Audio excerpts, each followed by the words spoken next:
Gloria a Dios. Vamos a ir al libro de Lamentaciones. Es un libro que normalmente los predicadores procuramos no utilizar por el título que tiene. Pero bueno, a veces hay cosas buenas también ahí dentro. Lamentaciones capítulo 3 y versículos 21 al 23. Dice: esto recapacitaré en mi corazón, por lo tanto esperaré. Por la misericordia de Jehová no hemos sido consumidos, porque nunca decayeron sus misericordias, nuevas son cada día, grande es tu fidelidad. El escritor de Lamentaciones nos habla de la fidelidad de Dios. Y es algo que nosotros experimentamos constantemente, ¿no? Dios es fiel. Sus promesas son en el sí y en el amén. Podemos contar con Dios. Es digno de nuestra confianza, sí, porque nunca nos ha fallado. No sé si Dios te falló. Hay personas que dicen, es que Dios me falló. A lo mejor tenías una expectativa de Dios que era falsa, pero una de las cualidades que tiene el Señor es que Él es fiel, siempre fiel para todo. Él es fiel. Pero fiel a quién. ¿Fiel a quién? Él es fiel a sí mismo. ¿Por qué? Porque hay quien dice, no, Dios tiene que ser fiel a mí. Así que si yo me desvío, Él tiene que ir detrás mío. Si yo estoy equivocado, Él tiene que aceptar mi equivocación. ¿Sabes por qué Dios no cambia? Porque Él es perfecto. Y si deja de ser perfecto, y si cambia, deja de ser perfecto. Entonces no puede cambiar. Él no puede ser fiel a ti porque es fiel a sí mismo. Él es fiel a la verdad porque Él es la verdad. Y si trastoca la verdad, deja de ser fiel. Y deja de ser Él. Y Él es el mismo ayer, hoy y por los siglos, ¿verdad? Pero qué bueno que podemos confiar en Dios de esa manera, sabiendo que siempre está ahí, que Él ha prometido que va a estar con nosotros hasta el final de los tiempos y siempre nos podemos acercar al Señor, ¿verdad? Dice en la segunda carta a Timoteo, en el capítulo 2 y versículos 11 y 12 y al 13, palabra fiel es esta: si somos muertos con Él, también viviremos con Él. Si sufrimos, también reinaremos con Él. Si le negásemos, Él también nos negará. Si fuéramos infieles, Él permanece fiel. Él no puede negarse a sí mismo. Eso es lo que estaba comentando yo ahora, ¿verdad?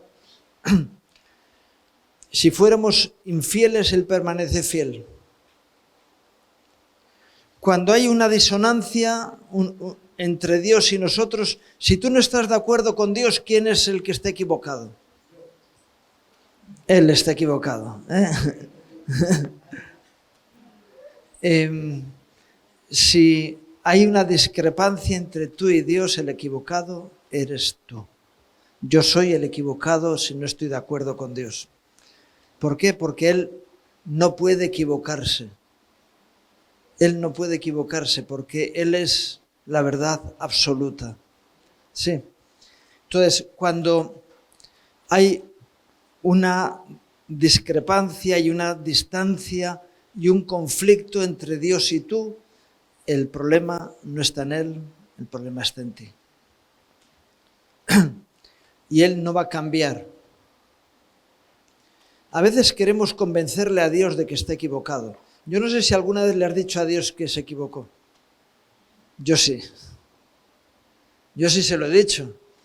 Señor, pero yo creo que... De hecho, incluso alguno de los traductores de la Biblia ha introducido textos que no están en los textos originales para que sea más comprensible la palabra de Dios. No, al Señor se le olvidó poner aquí esto. Y el traductor va y te lo pone. Y dices, si no está, es porque no tiene que estar.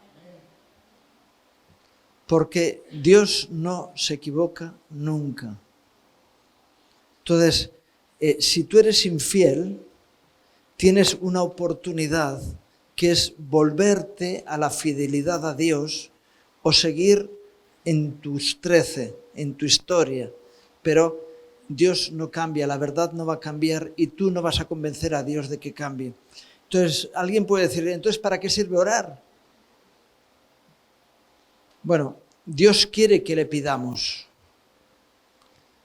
Dentro de la batalla espiritual, Dios quiere que nosotros oremos, pero no para convencer a Dios, sino para aumentar los argumentos que Dios tiene para hacer las cosas. Él lo puede hacer sin tu oración. Él es Señor absoluto de todo, pero quiere que oremos. Y yo sé que a veces nos ponemos a orar y le decimos, Señor, no sé si sabes que... ¿Oraste así alguna vez? Señor, te vengo a contar lo que ha pasado porque no sé si tú te enteraste. Él es omnisciente, sabe tu oración antes de que salga por tu boca. Y vuelvo a decir, si tú eres infiel, Él permanece fiel. Él no se va a mover de su posición. Pero es que yo he leído en la Biblia que hubo quien oró al Señor y el Señor cambió de opinión. Aquel rey al que Dios envía el profeta Isaías a decirle, prepara tu casa porque vas a morir. Este hombre reacciona, empieza a pedirle al Señor, Señor, ten misericordia de mí. Y al final le dice a Isaías, vuelve y dile que no, que le he dado más años de... le hemos cambiado la opinión a Dios. Yo no. Dios a veces viene a provocarnos para que digamos lo que Él quiere que digamos para que se haga su voluntad. Él sigue siendo fiel y nunca le podrás decir a Dios, Señor, haz un tapadillo aquí, sé que está mal lo que he hecho, pero cubre mi pecado, tápalo. Dice, no, voy a limpiarlo, pero no puedo justificar el pecado en ti. De hecho, la palabra nos dice que maldito aquel a que a lo bueno llama malo y a lo malo llama bueno. Y a veces queremos justificar nuestras actitudes. Y hay personas que quieren cambiar los textos de la palabra para que el texto de la Biblia le justifique a él. La Biblia está puesta para que nos ayude a ir por el camino correcto. Y cuando la palabra de Dios dice una cosa y tú estás viviendo otra diferente, el Señor lo que te dice, mira, estás fuera del camino, enderézate y vuelve a la fidelidad a Dios. Así que si fuéramos infieles, tenemos un camino de vuelta. Tenemos que volver a ser fieles. Es curioso que a los primeros cristianos se les llamaba eso, fieles. No se les llamaba cristianos, sino que eran fieles. Eran personas que se mantenían en la verdad de Dios, fuera cual fuera el precio que tenían que pagar. Y hoy en día, como hay tantas posibilidades dentro de la iglesia que tú puedes elegir, digo, a mí me gusta más esta doctrina que esta, me voy con estos porque estos permiten un pecado que estos no permiten. Y hay quien juega a esos asuntos. Una vez un hermano llevaba una responsabilidad dentro de la obra y él se marchaba a misiones y dejaba de responsable en un lugar a un joven y a mí no me interesaba porque me hacía cargo yo de esa responsabilidad y le digo, mira, a mí no me interesa esta persona. Pues si eso me lo llevo, pero que sepas que esta persona me es fiel, me ha sido fiel. Y ese es el problema. Yo no quiero personas que sean fieles a personas. Yo estoy buscando personas que le sean fieles a Dios. Porque incluso no me interesa que alguien sea fiel a mí, sino que si yo me desvío de la fidelidad al Señor, esa persona que es fiel al Señor me pueda decir, no, te estás desviando del camino. Qué bueno, y esa es una de las grandes ventajas que tiene congregarse, porque hay hermanos fieles que cuando nosotros nos desviamos se nos nota que nos estamos saliendo del sitio, ¿verdad? Y esas personas que son fieles nos ayudan a volver al carril, porque dice, y estos siguen caminando bien. Entonces el que se salió fui yo. No, que no hagamos como el del chiste, ¿verdad? Atención, atención, hay un loco que anda por la autopista en dirección contraria. Uno no, todos. El que iba en dirección contraria era él. Y cuando en la iglesia yo tengo una idea y los demás hermanos, los que son fieles, siguen por el camino que Dios les mostró y yo voy por un camino diferente, digo, alguien se está equivocando aquí. Y es posible que sea yo. Doy la vuelta y sigo el camino con los demás, ¿verdad? Dios quiere enseñarnos a vivir en fidelidad. Estaba hablando antes de un abanico de posibilidades. Y es verdad que la multiforme gracia de Dios es eso, es multiforme, pero la verdad es solo una. Y cuando por causa de una concupiscencia alguien trastoca la palabra y permite que haya ciertas actitudes que no sean de Dios, se está apartando de la fidelidad al mensaje de Dios. Hay un texto en la palabra que dice que nosotros no somos como algunos que andan falsificando la palabra de Dios. Y cuando tú le das a la palabra de Dios una interpretación que no es conforme al Espíritu, porque te interesa, porque políticamente es más adecuado, estás perdiendo la fidelidad a lo que es de la parte de Dios. Lo que es pecado, ¿sí? Y lo que es santo. Y cuando nosotros intentamos cambiar las cosas de lugar, es como las dos listas de Gálatas, ¿verdad? Gálatas 5 dice, más la manifestación de la carne hay una lista larga, y más el fruto del Espíritu y algunas veces alguno intenta sacar una cosa de una lista y ponerla en la otra. Dice, no. La manifestación de la carne es manifestación de la carne y el fruto del Espíritu es fruto del Espíritu. Amén.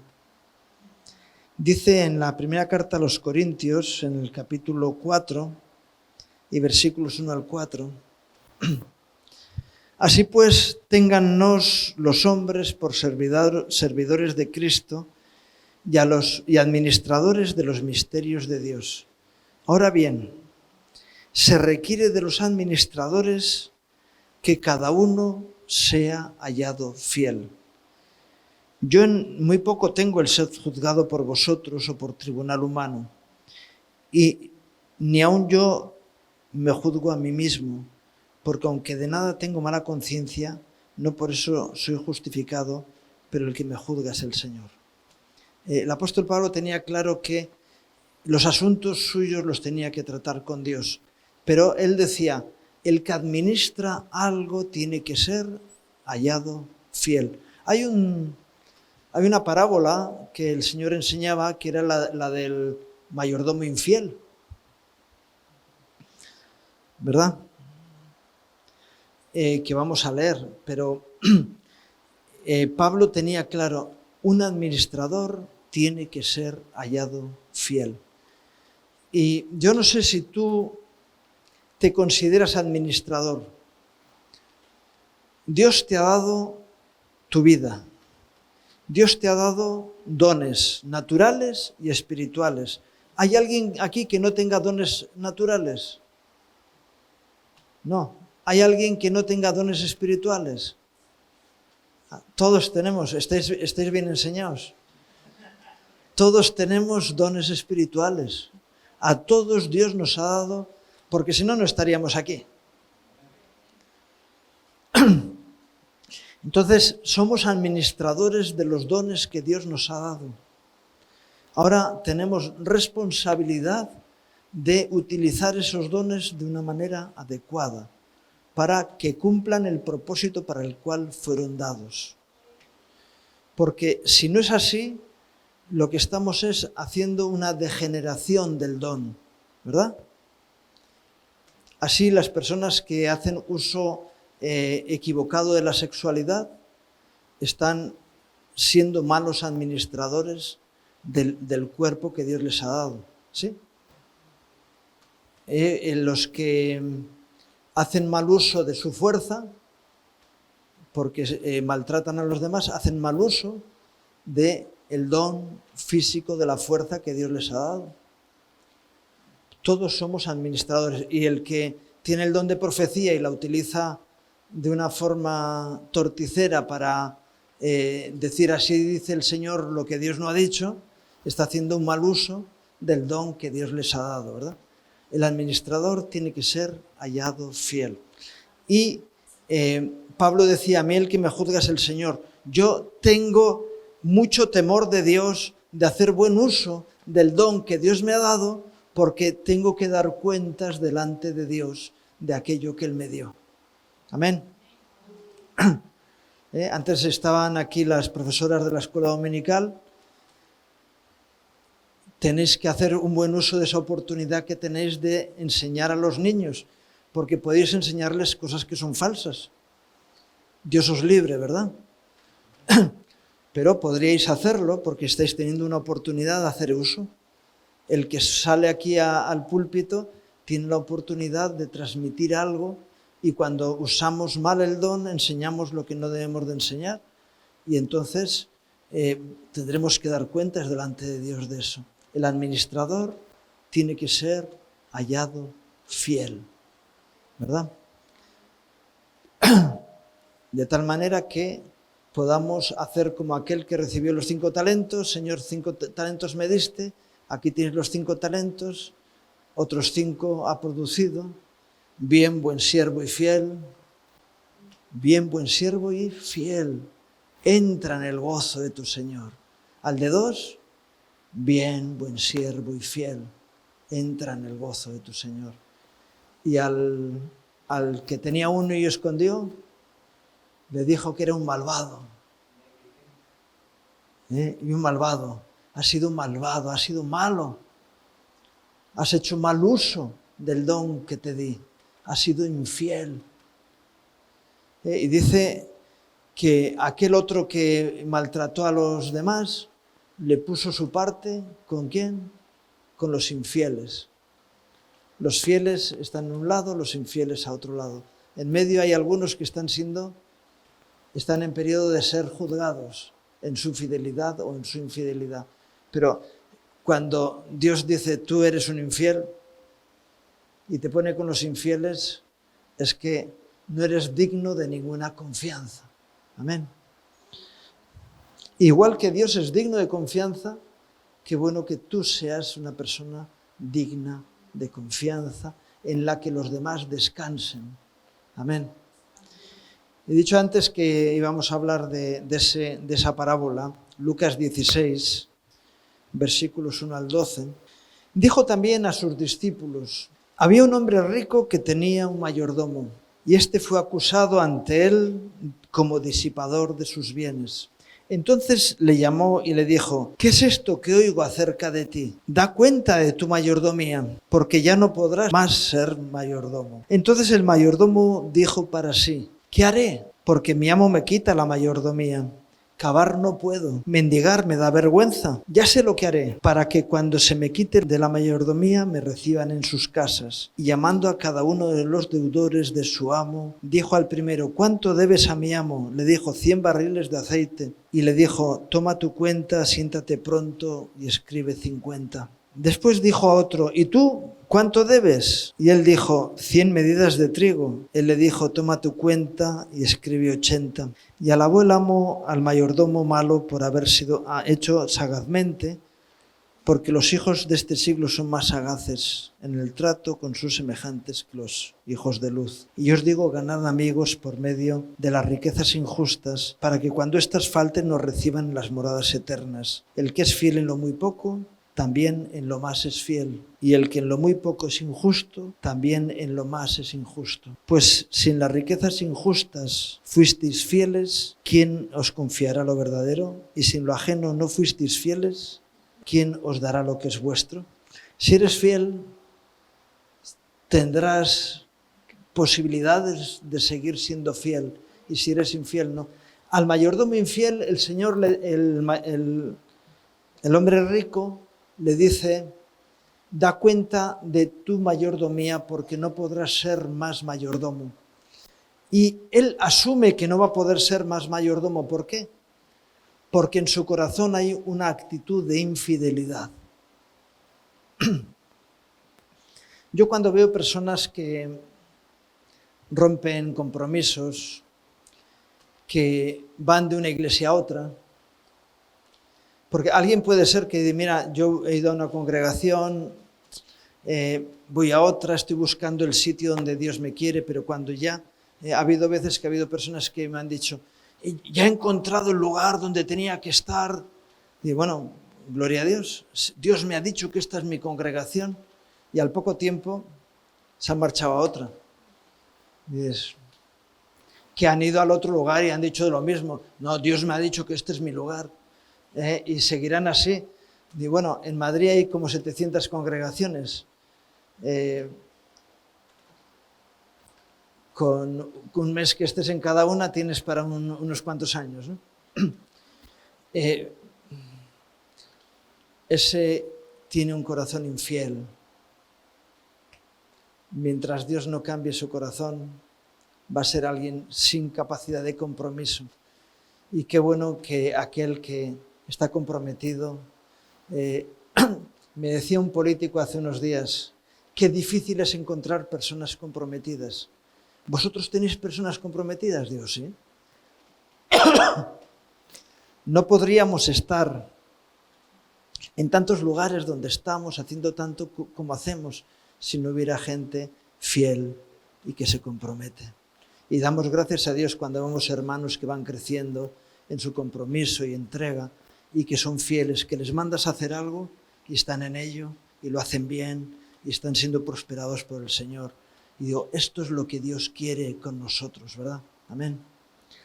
Pero seguirá habiendo en medio nuestro gente que dice: yo voy a ver qué provecho saco de esta situación. Y este era el mayordomo infiel, que desde su posición lo que hacía es sacar un beneficio propio. Y para sacar beneficio propio uno tiene un conflicto entre el beneficio de aquel que le puso y el suyo propio. No se puede servir a dos señores. O eres fiel a ti mismo o eres fiel a Dios. Hay quien dice: no, el amor bien entendido empieza por uno mismo. El amor nunca empieza por uno mismo, porque el amor es precisamente olvidarte de ti y darte a los demás. El amor bien entendido no empieza por uno mismo, perdona. El amor está dispuesto a renunciar a uno mismo en beneficio de los demás. En eso se manifiesta el amor, en que Dios dio su vida por nosotros.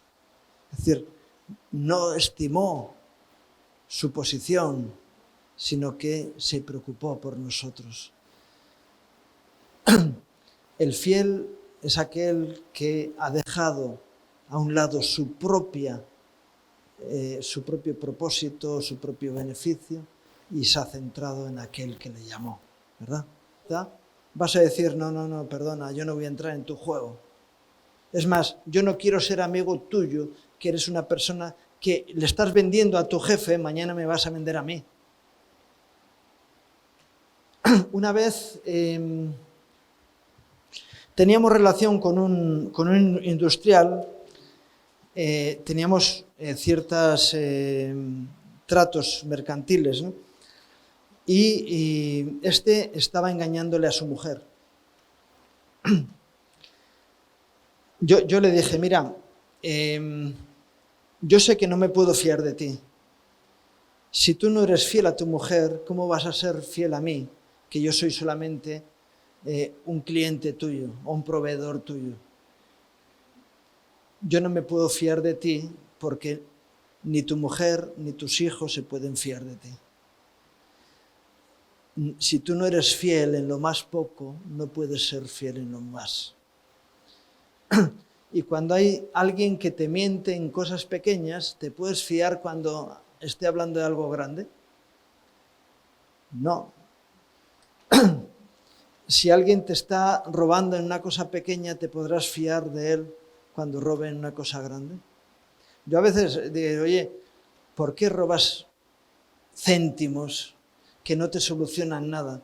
Si quieres ser ladrón, pega el atraco del siglo y llévate unos cuantos millones de euros, pero no seas tan desgraciado que estés robando lo pequeñito. Porque al final cuando alguien va preso va por el delito, no por la cantidad de lo que robó, ¿no? No sé si hay un baremo en eso,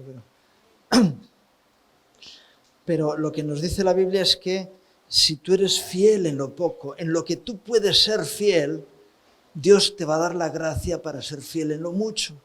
Y tenemos que empezar por lo que podemos y decir, yo quiero ser fiel en lo que hago, en donde estoy. Y yo sé que entonces Dios me pondrá en mayor fidelidad. Y luego cuando alguien que está administrando tu vida, una autoridad, analiza lo que estás haciendo, dice, mira, ¿a quién pondré en una situación de mayor responsabilidad? Aquel que ha sido fiel en lo más pequeño, ¿verdad? Yo sé que de esta persona me puedo fiar porque es fiable. Le he probado y es fiable. Donde está, utiliza los dones conforme a la gracia que Dios le ha dado y está siendo de bendición. Entonces, puedo promocionar a esta persona para llevar una responsabilidad mayor. Y en el mundo espiritual ocurre lo mismo. Dios agarra a aquel que es fiel en lo poco y le da una responsabilidad mayor para que siga manifestando esa fidelidad que ha sido cultivada en las cosas pequeñas. ¿Sí? Qué bueno. Si eres infiel en lo poco, serás infiel en lo mucho. Si eres fiel en lo poco, ¿por qué? Porque depende de la actitud del corazón. Depende de la actitud del corazón. Y qué bueno que le pidamos al Señor que nos haga fieles, que no tengamos que pasar por la circunstancia del mayordomo infiel, sino que le pidamos al Señor, Señor, dame una actitud de fidelidad a ti. Tenemos que ser fieles a Dios, he dicho antes, sí. Pero si eres fiel, vas a ser fiel también a los que te rodean. Hay un proverbio que dice que el que divulga un secreto pierde amistades, ¿no? Cuando alguien te está contando un secreto y tú lo divulgas, has perdido la confianza de esa persona, ¿verdad? Digo, oye, te estoy contando esto, pero no se lo digas a nadie. Yo recuerdo una escena que se solía hacer en nuestra televisión hace años, ¿no? Había 4 monjes y se están contando en confianza los pecados que tienen uno al otro. Y cuando llegan al cuarto, dice, ¿y cuál es tu pecado? Que soy un chismoso. Así que todo lo que los demás estaban contando de sus problemas que estaban teniendo dentro del monasterio, ahora ya se iba a enterar todo el mundo. Si alguien te cuenta un secreto, tienes que ser fiel administrador del secreto que te dan, ¿verdad? Si alguien te confía un bien para que lo guardes, tienes que ser fiel en guardarlo. Y así vas creciendo en la confianza que produces a los que están a tu alrededor. El fiel es requerido por los demás. Y yo sé que si tú confías en esta persona, este asunto, él te lo va a llevar bien. Qué bueno que podamos ser de ese testimonio, ¿verdad? Dice en Lucas, también en el capítulo 12, versículos 42 al 46, y dijo el Señor, ¿quién es el mayordomo fiel y prudente al cual su Señor pondrá sobre su casa para que a tiempo les dé su ración? Bienaventurado aquel siervo al cual cuando su Señor venga le halle haciendo así.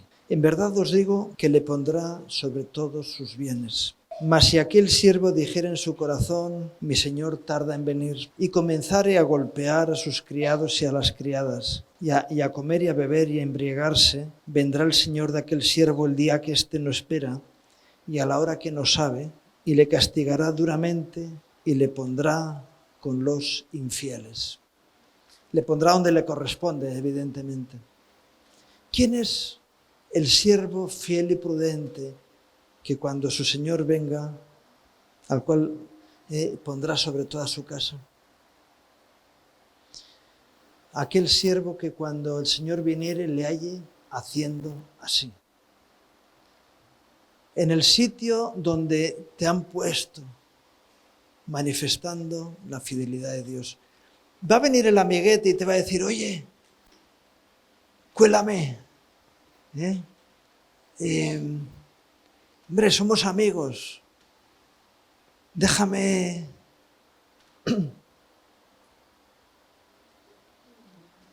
O una vez me encontré en una de nuestras casas que habían introducido el sistema de que los trapos sucios se lavan en casa. Tú me tapas a mí mi pecado y yo te tapo a ti el tuyo. Estamos involucrados los dos porque si tú sacas a luz lo que yo estoy haciendo, yo saco a luz lo que haces tú. Y eso es una mafia. Yo dije, mira, lo que Dios quiere es que la casa esté limpia. Lo que Dios quiere es que si alguien está cometiendo un error, sea corregido y se limpie y pueda hacer las cosas bien. Que el que es infiel termine siendo fiel porque su corazón haya cambiado. Pero te encontrabas con esa y justificados unos a los otros y claro, dices, aquí nadie puede hablar porque todos tenemos asuntos pendientes. Hasta que haya un valiente que diga, no Señor, yo voy a sacar a la luz todo lo que está oculto, porque yo quiero vivir en limpieza.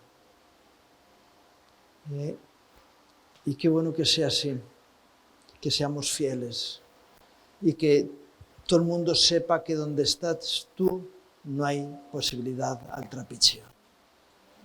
Porque tú eres fiel a Dios y eres fiel a los hermanos y en esa fidelidad no les permites actuar de una forma incorrecta. Y si alguien viene y te ofrece la oportunidad de hacer las cosas fuera de orden, le dices, mira, debes de cambiar de actitud, eso no es correcto, eso no está bien. Y bueno, no pasa nada. ¿A quién le dijo quién eso? No pasa nada. La serpiente a Eva. No te preocupes, no pasa nada. Toda mala acción tiene consecuencias.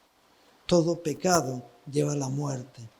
Y toda infidelidad genera infidelidad alrededor. Y si tú eres infiel, yo no me puedo fiar de ti, aunque tengamos un trapicheo mutuo. Porque si mañana te encuentras en una situación difícil, me vas a vender a mí. Pero si tú eres fiel y yo soy fiel, yo sé que sea cual sea la circunstancia que nos rodee, vamos a poder ponernos espalda contra espalda porque somos dignos de confianza. Amén. Por eso qué bueno que le pidamos a Dios, Señor, haz en mí, pon en mí un corazón recto, como hizo David, ¿verdad? Él había cometido una infidelidad tremenda.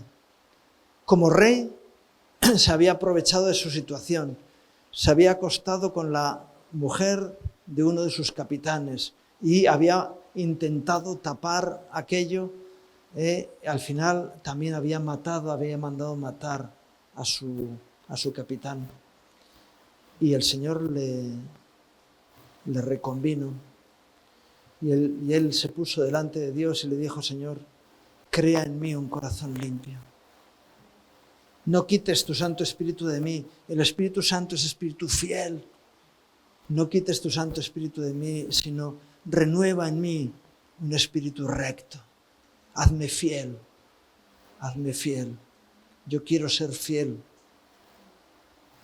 Tener un corazón que es confiable. Que los demás se puedan fiar de mí, porque tú has hecho que en mí haya una característica que es la fidelidad. Y yo no sé si tú quieres ser fiel. Vamos a pedirle al Señor, los que queremos ser fieles, que nos ayude. Y si tú quieres acompañarme a mí en oración para pedirle a Dios que seamos fieles, ponte de pie para que sea de testimonio tu anhelo de tener un corazón fiel al Señor. El que quiere vivir en infidelidades y eso, que siga con su historia. Pero qué bueno que ponga el Señor un corazón fiel en nosotros. Que no haya nada oculto ni nada reprochable, sino que podamos presentar nuestras cuentas limpias delante de Dios. Señor bendito, yo te doy gracias por mis hermanos y hermanas aquí. Señor, yo te pido, Señor, que nos hagas fieles a ti. Señor, pon un espíritu fiable en nosotros, Señor. Señor, que podamos ser rectos, Señor, y que podamos manifestar nuestra fidelidad igual que tú eres fiel, Señor. Señor, queremos reflejar tu naturaleza en nosotros, Señor. Por eso haznos fieles, Señor. Líbranos de la más pequeña infidelidad, Señor, y haznos realmente fieles en lo pequeño y en lo grande. Te lo pido en el nombre de Jesús. Amén. Que Dios os bendiga.